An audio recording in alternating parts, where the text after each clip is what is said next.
What's going on, everyone? So earlier today, the Phoenix Suns and the Lakers had a showdown, and the Phoenix Suns basically ran through the Lakers without LeBron James, Anthony Davis, and Russell Westbrook. Now, Anthony Davis, he's supposed to be missing a month with the foot injury, so that made sense. LeBron James, back-to-back games, you figured LeBron James is going to rest. They're not going to want to try to kill him, especially without Anthony Davis. You're going to want him to get as much rest as possible because we're going to need a healthy, fresh LeBron to try to get back to 500 and get back into a playoff spot. We're still not that far behind. We're still like 3.5 games out of even like just fifth place and only like 2 games out of being in a play-in spot. So we're not that far removed where it's panic mode yet, right? Now, obviously, you don't want to get too far behind. You want LeBron to play more games than not.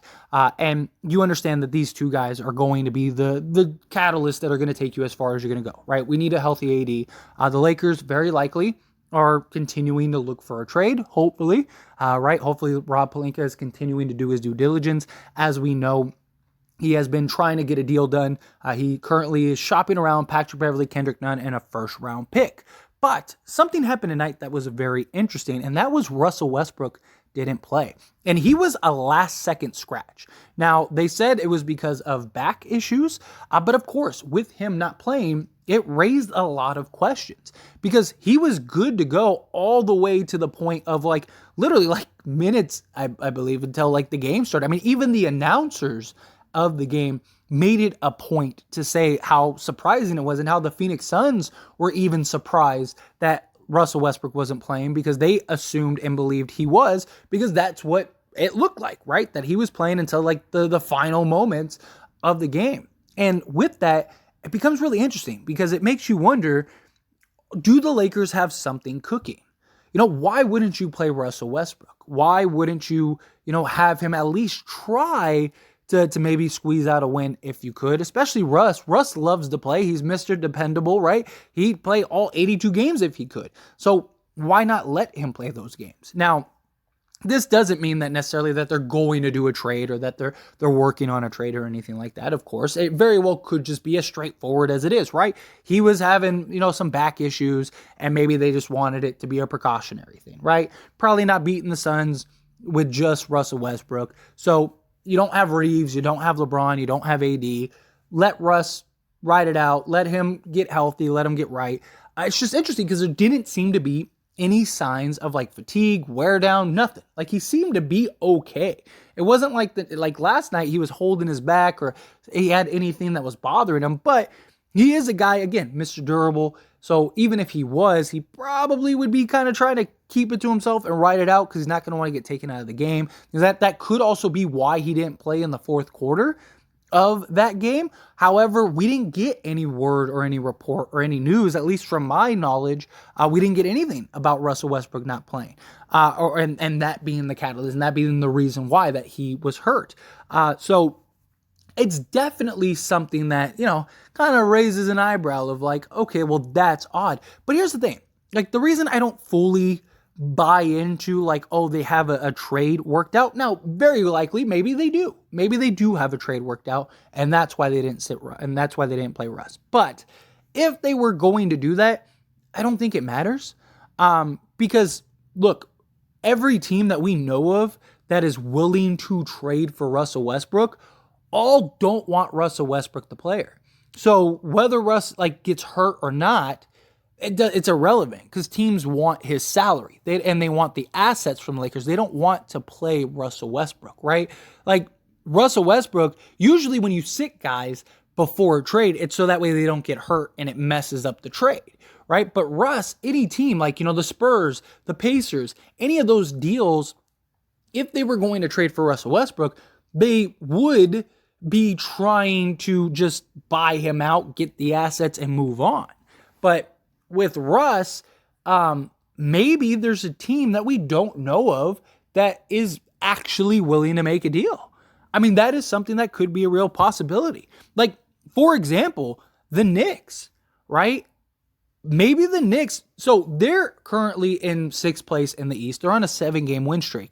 But there have been reports and talks about Julius Randle, Evan Fournier, Cam Reddish, and maybe the Knicks giving up a first for Russell Westbrook, right? And they very likely would play Russell Westbrook. And maybe they're looking at it as Cam Reddish, Evan Fournier are completely out of our rotation. And then you have Julius Randle, who, yes, he's been great for us, but Russell Westbrook will probably give you the same production, if not more, than Julius Randle will. So maybe they're a team. Again, I think it's more likely that it's nothing. I think it's more likely that, hey, we're not winning tonight, very likely with or without Russ. Russ could probably give you 30, 20, and 20, and you still probably aren't beating the Phoenix Suns, even though that they didn't have Booker. It's just, you have Russ and essentially nobody else really out there. You're probably losing that game. So I think that is most likely the scenario, that is most likely the case. But you could maybe make an argument, team like the Knicks, they might look at Russell Westbrook and go, hey, we're probably not winning a championship this year, right? As great of a run as we've been on, if we can unload Evan Fournier and Julius Randle's salary, we could play Russ and Randle at worst just kind of wash each other out, and we can kind of continue and lead the charge, and we unload all of that salary. That is something that could realistically be a thing. Because again, let's say the Lakers are going to do the Pacers deal, which I don't even think the Pacers would be willing to do that deal anymore. But let's say it was that. You don't need to sit Russ. You don't need to do anything. The Hornets deal, they're not going to play Russ. The Detroit deal, they're not going to play Russ. No matter what the deal is, as far as we know, they're not going to trade Russ unless there's another team that maybe we don't know of that maybe Rob Pelinka has worked out a deal with. That could be a very interesting case. We'll find out very likely in the next day or two, right? If we wake up in the morning and Russell Westbrook gets traded, then we know the answer, right? But if he doesn't, then we probably know the answer. I just thought it was interesting. I saw a lot of people kind of bring that up. A lot of people kind of talking about hey, that's strange. Why was he there? The announcer decided to make it a point. And it was just a very odd thing. It was wow, okay. We thought he was playing up until a minute ago. And sure enough, he doesn't play. But I think it's usually, it's as plain to see as it appears. Usually it's not some mystery. I just think that they probably were last thing we want is Russ to get hurt. If Russ ends up getting hurt, then now it's just LeBron James and nothing else. At least LeBron has Russ to kind of help alleviate some of the burden that LeBron's got to play with without AD. So I think that that's what it is. And that would also make sense why Russ didn't play in the fourth quarter the night before. Because that was a real question too. It was why didn't, and even when I did the post-game live stream last night, everyone was why didn't Russ play the fourth quarter? And I was I don't know. It's a very good question. And, maybe it was because he was having back issues. Maybe he was having back problems. It was a little strange, a little odd, but hey, nonetheless, that's the situation we're in. But anyway, as always, this is a discussion, so I pass the question on to you. Let me know your thoughts and opinions down in the comments section below. What do you think? Do you think it's odd? Do you think that hey, maybe the Lakers do have a deal? Maybe it's the Knicks deal. Maybe it's some other deal. What do you think? Do you think anything's suspicious about that? Do you think we're gonna wake up to a trade in the morning, or do you think no, it's probably nothing. It's probably as straightforward as it seems. Russ is dealing with a little back issue. They just wanted to keep him out as a precaution because you're probably not winning this game regardless. So why not just keep him out as a precaution? I don't even know if they would trade Russell Westbrook. Obviously, if the right deal is there and on the table, then yeah, I'm sure that they would. But you could also make a real argument that without AD, the only way to really get the depth you need to kind of weather the storm might be Russell Westbrook, right? I don't want them to just trade Russ just to trade Russ. I don't think the Lakers are going to trade Russ just to trade Russ. But, if you get the right deal on the table and you get a deal that you think makes sense, also, if you were to trade, let's just say, hypothetically, for those that have made it this far into the video, let's say that the Lakers do trade for Julius Randle, Evan Fournier, and Cam Reddish.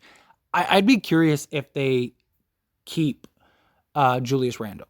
I actually think that they might try to unload him. Like maybe you take and try to double dip. Maybe you take Julius Randle. Like say, I don't know, just an example. Like let's say the Hornets want Julius Randle, right? You take Julius Randle on like say the first you get from the Knicks, and you go get Kelly Oubre and say Terry Rozier or something like that. Could be interesting, but again, I think it's just as straightforward as it seems. It was just interesting. It was definitely curious, and it was at least worth the conversation. So again, I'd love to hear your thoughts and opinions, however you feel. Let me know down in the comments section below.